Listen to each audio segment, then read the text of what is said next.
അത് നമ്മുടെ കുരുമുളക് വള്ളി ഉള്ള ഒരു മരമാണ്, പ്ലാവാണ്.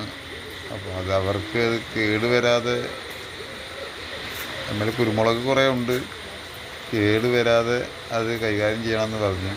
അപ്പോൾ അത് തോല് വെട്ടാനാണ്, അപ്പുറത്തെ പിന്നെ തൊടിയിലേക്കാണ് ഒക്കെ ചാഞ്ഞ് കിടക്കുന്നത്.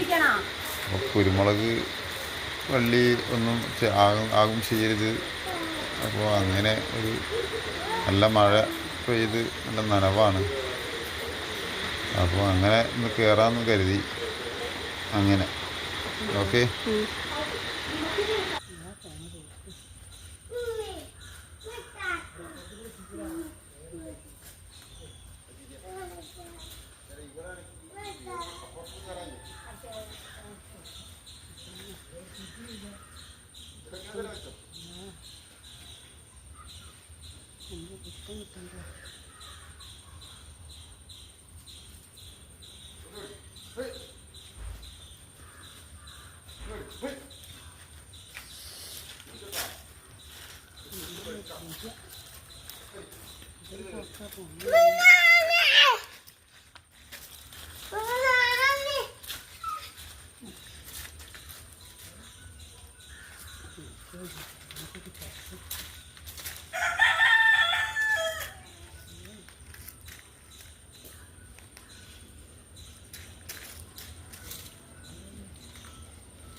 ഞാൻ പോയി